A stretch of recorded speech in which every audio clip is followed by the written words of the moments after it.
My name is Nathan Palmer, and I love making videos. Mostly videos of my wife and little daughter. She's getting a lot bigger these days, and so are our adventures.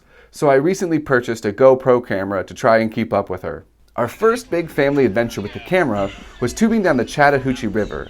I set off for a lazy day of floating with my wife and daughter, and it was perfect. Well, that is until Lily fell into the river. I dived for Lily, catching her by the arm, and after she was safe in her tube, I went to sit back down in mine. My tube flipped up and hit my camera dead on, knocking it into the water. Lily was safe, and that's all that matters, but my camera and all the memories it held were lost forever. Or so I thought. My GoPro camera scratched the bottom of the river for about a week until it found a final resting place between some big rocks. And that's where the story ends. Or at least that's where the story ends most of the time, but not this time.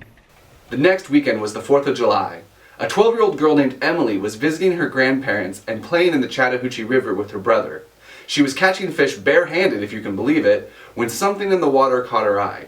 Emily plunged her hand into the water and pulled out my GoPro camera. And that is where the story ends, most of the time, but not this time.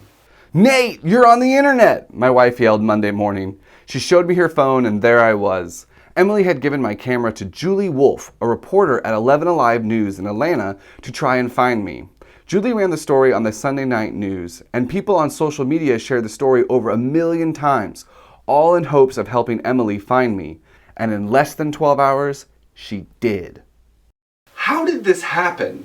Let's set aside the question of how do you raise a child with the moral character strong enough to not simply pull a finders keepers on my GoPro. That is an astounding question in and of itself, but the sociologist in me wants to know, how did the news story that ran in Atlanta, which is 3.5 hours away from where I live, reach me in less than 12 hours? It feels easy to say, it's a small world after all, but this experience has left me wondering, just how small is the world?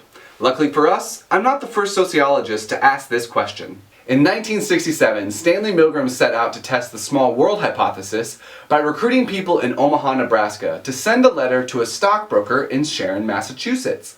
But the catch was that they could only send the letter to someone that they already personally knew. They were instructed to send it to anyone they thought could get the letter closer to the stockbroker, and likewise, those recipients were also instructed to do the same. Of the 296 letters sent, 64 made it to the stockbroker. Milgram counted the number of people in each of the successful letter chains and found that it was approximately 6. Does that sound familiar? Ever heard of the 6 degrees of separation? That term, which was coined by playwright John Guare, is an idea that posits that any one human on Earth can be connected to another by just 6 people. But does Milgram's study really give us enough evidence to make such a bold claim? We should keep in mind that only about 20% of the letters actually made it to the stockbroker. More recently, Duncan Watts in his book 6 Degrees recreated Milgram's experiment using email and tens of thousands of participants.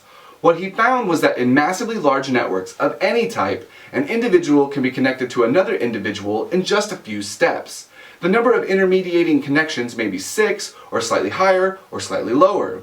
While it's tempting to say it really is a small world after all, we know that it's not. It's a very big world with over 7 billion people in it.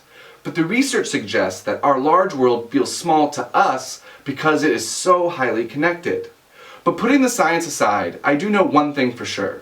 It may be a very big world, but now that I'm connected to Emily and her family, my world has certainly got a whole lot richer.